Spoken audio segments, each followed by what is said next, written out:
നിങ്ങൾ രണ്ടിനും അകത്തേറിയിരിക്കും. ഞങ്ങൾക്ക് എത്ര സ്ഥലം വിളിക്കാനുള്ളതെന്നറിയോ?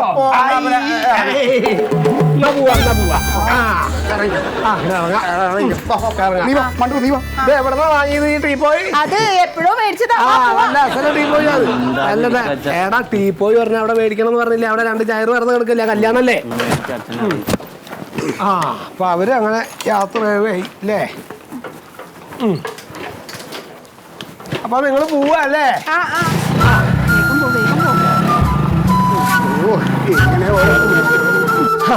അവരും പോയി അല്ലേ?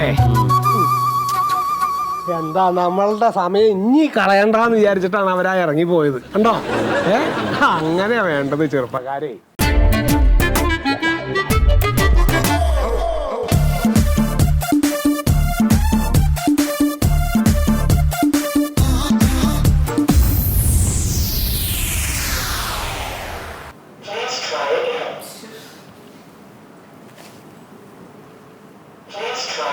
എന്താണ് സാറേ സമയമായി?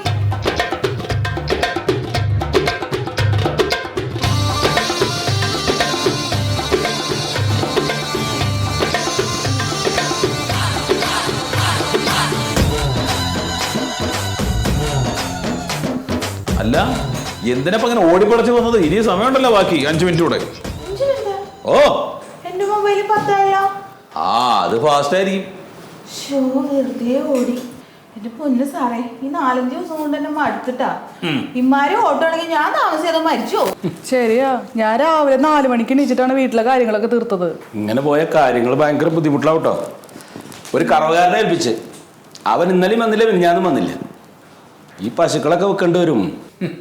ഇതിപ്പോ നമ്മുടെ കാര്യം മാത്രമൊന്നുമല്ല സാറേ, എല്ലാ സർക്കാർ ഓഫീസിലെ സ്ഥിതി ഇതാണ്. എല്ലാ ഉദ്യോഗസ്ഥന്മാരും കുടുങ്ങി. ഇപ്പൊ എല്ലാരും ഇല്ലേ ഈ പിന്നെ കൂട്ടിലിട്ട കിളികളെ പോലെയാണ്.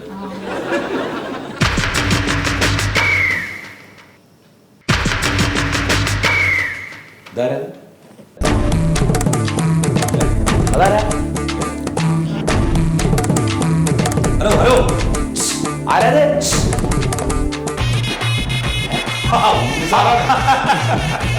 എന്താ ഉണ്ണി സാറേ ഇത്? ചെറിയൊരു അഡ്ജസ്റ്റ്മെന്റ് അത്രയല്ലോ. നമ്മളെ പഞ്ചിങ് മിഷനിൽ നമ്മ വിരലമർത്തിട്ടെങ്കിൽ അറ്റൻഡൻസ് കിട്ടൂല, കൃത്യമായിട്ട് ശമ്പളം കിട്ടൂല. അപ്പം വീട്ടിലത്തെ കാര്യം ആകെ താറുമാറായി. എന്താ വീട്ടിൽ പ്രശ്നം? എന്റെ സാറെ, കൃത്യമായിട്ട് നമ്മ ഒരു 900 തേങ്ങ ഇടുന്നതാണ് കഴിഞ്ഞ സീസണിൽ. ഈ പ്രാവശ്യം 350 നോക്കുന്നില്ല. ഇനി തൈത്തം തുറക്കണ്ടേ, വളവിടണ്ടേ, ഇതെല്ലാം അരിയുണ്ട്. അത് ശരി. അപ്പൊ പഞ്ച് ചെയ്തിട്ട് നേരെ ഇവിടെ ജോലിക്ക് നിൽക്കില്ല, നേരെ തെങ്ങൻ തോട്ടം നേരാക്കാൻ പോവാണ്. ഒരു 5-6 ദിവസം അഡ്ജസ്റ്റ്മെന്റ്. അപ്പൊ ഈ സമയത്ത് വളവിട്ടിട്ടെങ്കിൽ ഒരു കാര്യമില്ല കേട്ടോ സാറേ. കഴിഞ്ഞ വർഷം കർഷകശ്രീ അവാർഡ് ജസ്റ്റ് മിസ്സായിപ്പോയി. ഇപ്രാവശ്യം പിടിക്കും. അപ്പൊ ആരെങ്കിലും പറഞ്ഞാലും ഞാൻ ഇടുണ്ട് തന്നെ പറയണം. അതെ, വൈകിട്ട് പഞ്ച് ചെയ്യാൻ വരില്ലേ? വൈകുന്നേരം വരും. 5 മണിക്ക് വന്നിട്ട് ഇതുപോലെ ചെയ്യും. വരുമ്പോ ഒരു 10 തേങ്ങ പൊളിച്ചതായിരിക്കും. 10 എണ്ണ സുഖം സാറും. എന്താ എന്റെ വീട്ടിൽ കൊണ്ടുപോകാൻ പറ്റൂലേ? വേണോ? പറഞ്ഞാ മതിയല്ലോ, കൊണ്ടുതരുമല്ലോ. ഞാൻ വീട്ടിലേക്ക് എത്തിച്ചാ പോരെ? ഇങ്ങോട്ട് കൊണ്ടുവന്നാ മതി. ഇങ്ങോട്ട് കൊണ്ടുവന്നാ എനിക്ക് വേണം തേങ്ങ വേണം. ശരി.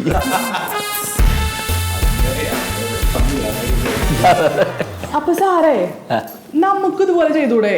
എങ്ങനെ? രാവിലെ 10 മണിക്ക് വന്ന് പഞ്ച് ചെയ്തിട്ട് നമ്മുടെ കാര്യങ്ങളൊക്കെ കഴിക്കുക, അത് കഴിഞ്ഞിട്ട് വൈകിട്ട് വന്ന് ആ പഞ്ച് ഔട്ട് ചെയ്താ പോരെ? മതിയല്ലോ. ആണാ? പിന്നെന്താ? അയ്യോ നോക്ക്. അതെ, എല്ലാ സർക്കാർ ഓഫീസുകളിലും ഇതുപോലുള്ള ചില ബിരുദന്മാരുണ്ട്. അവരെ കണ്ടുപിടിക്കാൻ വേണ്ടിയിട്ട് സ്ക്വാഡിനെ വെച്ചിട്ടുണ്ട് ഇപ്പൊ. അയ്യോ. എങ്ങാനും സ്ക്വാഡുകാർ വന്ന് പരിശോധിക്കുമ്പോ പഞ്ച് ചെയ്തിട്ടുള്ള ആളുകൾ അത്രയും ഓഫീസിൽ കണ്ടില്ലെങ്കിൽ എന്തുണ്ടാവും? എന്താ ജോലി അങ്ങോട്ട് പോവും. അപ്പൊ ഇപ്പൊ സ്ക്വാഡ് വന്നിട്ടുണ്ടെങ്കിൽ ഉണ്ണി സാറിന്റെ ജോലി പോലെ പോവും. അപ്പൊ എന്താ പറയാഞ്ഞേ? അതിനിപ്പോ ഉണ്ണിസാറിന് ഇപ്പൊ ഈ ജോലിയൊന്നും കിട്ടിയിട്ട് വേണ്ടല്ലോ, കണ്ടമാനം സ്വത്തുണ്ടല്ലോ. അതുപോലെയാണോ നമ്മള്? എന്തായാലും സാറേ, ഈ മെഷീൻ ഇവിടെ ഇരിക്കുന്നിടത്തോളം കാലം നമ്മൾ നരകിച്ചിട്ടാവൂല. എന്താ പിന്നെ ചെയ്യും നമ്മൾ? എന്തെങ്കിലും ഒരു ഐഡിയ കണ്ടുപിടിച്ച് പറ്റൂട്ടാ.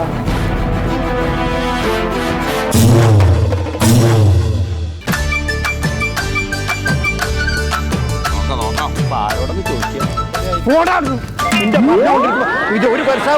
വീഡിയോ ഇതാക്കാൻ പറഞ്ഞു. ഞാൻ പിന്നെ വിളിക്കാം, 1 മിനിറ്റ്. ചേട്ടന്റെ വീട് ഇവിടെ തന്നെയാണ്? ആ ഇവിടെ തന്നെ. മൊയ്തു എന്ന് പറയുന്ന ഒരാളറിയോ? മൊയ്തുവാ?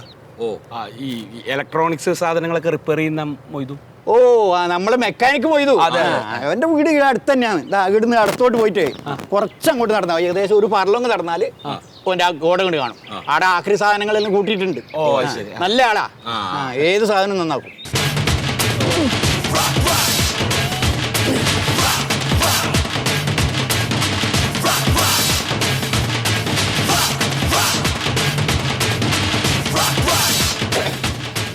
നമസ്കാരം. നമസ്കാരം. മൊയ്തു സാറല്ലേ? മൊയ്തു സാറല്ല, മെക്കാനിക്ക് മൊയ്തു. മൊയ്തുക്കേനെ കാണാൻ തന്നെ. കുത്തിരിക്കും. എന്താ വിഷയം? അല്ല ഈ ഇലക്ട്രോണിക്കിന്റെ സാധനങ്ങളൊക്കെ നേരാക്കുന്നതൊക്കെയല്ലേ? ഭൂമിന്റെ താഴത്തുള്ള എന്ത് സാധനവും നമ്മൾ റിപ്പയർ ചെയ്ത് കൊടുക്കും. പാപ്പായിട്ട് തുടങ്ങി വെച്ച സ്ഥാപനമാണേ. അപ്പൊ നമ്മളിങ്ങനെ കൊണ്ടു നടക്കുക. നിങ്ങൾക്ക് എന്താ നന്നാക്കാനുള്ളത്? ഞങ്ങൾക്ക് വേറെ ആരുമില്ലല്ലോ. ഇല്ല, ഇവിടെ ഇപ്പൊ ഞങ്ങൾ രണ്ടാൾ മാത്രമേ ഉള്ളൂ. ഈ നമ്മളെ സഹായിയാണ്. അല്ല, അത് എന്താ വെച്ചാൽ അതീവ രഹസ്യമായിട്ട് ചെയ്യേണ്ട ഒരു സംഗതിയാണ്. അതുകൊണ്ടാണ്. പറ കേക്കട്ടെ. നമുക്കൊരു കാര്യം ശരിയാക്കാനുണ്ട്. ശരിയാക്കാനുണ്ട് എന്ന് പറഞ്ഞാൽ ശരിയാക്കാനല്ല, ശരിയാക്കിയിട്ട് കേടുവരുത്തണം. അല്ല, കേടുവരുത്തിയിട്ട് ശരിയാക്കണം. എന്തൊക്കെയാ നിങ്ങൾ പറയണത്? അല്ല അതെന്താ അറിയോ, ഈ ഇലക്ട്രോണിക്സിന്റെ ഉപകരണം കുത്തിപ്പൊളിച്ച് നാശാക്കരുത്. കണ്ടു കഴിഞ്ഞാൽ കുഴപ്പമൊന്നും ഉണ്ടാവരുത്. പക്ഷെ അതിന്റെ പ്രവർത്തനം നിലപ്പിക്കണം. ഓ അങ്ങനെ സംഭവം മയ്യത്താക്കണോ? അനങ്ങരുത്. വർക്ക് ചെയ്ത് സംഭവം മനസ്സിലായി. സാധനം അടിക്കും. അല്ല, സാധനം ഇപ്പൊ കൊണ്ടുവന്നിട്ടില്ല. അല്ല അത് കൊണ്ടുവരാൻ പറ്റില്ല, അവിടെ വന്ന് കേടാക്കണം. ശരി. ഇതെവിടെ ഞങ്ങൾ ഓഫീസ്? പാപ്പനംകോട്. പാപ്പനംകോട് ഏത് സർക്കാർ ഓഫീസാണിത്? ഓഫീസാണെങ്കിൽ മനസ്സിലായി. കാളവാലം എന്ന് വെച്ചാൽ അറിയില്ലേ, പാത്താനാന്ന് അല്ലേ നമ്മുടെ നാട്ടിലെ പ്രയോഗ. ഒരു കാര്യം ഞാൻ ആദ്യമായിട്ട് പറയാം. പഞ്ചമിഷം കേടാക്കണമെങ്കിൽ ചാർജ് കൂടുതലാണ്. പഞ്ചമിഷനാണ്. നമുക്ക് മനസ്സിലായി, ചാർജ് കൂടുതലാ. അതെങ്ങനെ മനസ്സിലായി? എങ്ങനെ മനസ്സിലായി എന്നൊക്കെ ഞാൻ അങ്ങോട്ട് പറഞ്ഞുതരാം. പക്ഷെ അത് അതീവ രഹസ്യമായിരിക്കണം. നാലാമതൊരാൾ ഇത് അറിയരുത്. നാലാമതൊരാൾ അറിഞ്ഞല്ലോ. അയാൾ നിങ്ങൾ കണക്കാക്കണ്ട, അത് കണക്കപ്പെടില്ല. വേറെ ആരോടും പറയരുത്. അതായത് ഇതേ കാര്യമായിട്ട് ഇന്നലെ ഇവിടെ കൃഷി വകുപ്പിൽ നിന്ന് ഒരു സസ്യേട്ടം വന്നിരുന്നു പഞ്ചമിസം കേടാക്കാൻ. അയാൾ പോയി ഒരു 1.5 മണിക്കൂർ കഴിഞ്ഞപ്പോൾ സിവിൽ സ്റ്റേഷനിൽ നിന്ന് മാത്യു എന്ന് പറഞ്ഞ ഒരാൾ വന്നു. അയാൾ ഉദ്ദേശിച്ചത് തന്നെ. പിന്നെ അങ്ങോട്ട് കോളിന്റെ കളിയാണ്. എത്ര സർക്കാർ ഓഫീസിൽ നിന്ന് തന്നെ കോള് വരണമെന്ന് അറിയോ? ഇത് കേടാക്കി കൊടുക്കാൻ പറഞ്ഞിട്ട് ഞാൻ അവസാനം mobile phone switch off. Moidu sir? Moidu mechanic. ഞാനിവിടെ സർവേ ഓഫീസിൽ നിന്ന് വരികയാണേ. ഞങ്ങളുടെ ഓഫീസിൽ പ്രവർത്തിച്ചുകൊണ്ടിരിക്കുന്ന ഒരു ഇലക്ട്രോണിക്സ് ഉപകരണമുണ്ട്, അതൊന്ന് കേടാക്കി തരാമോ?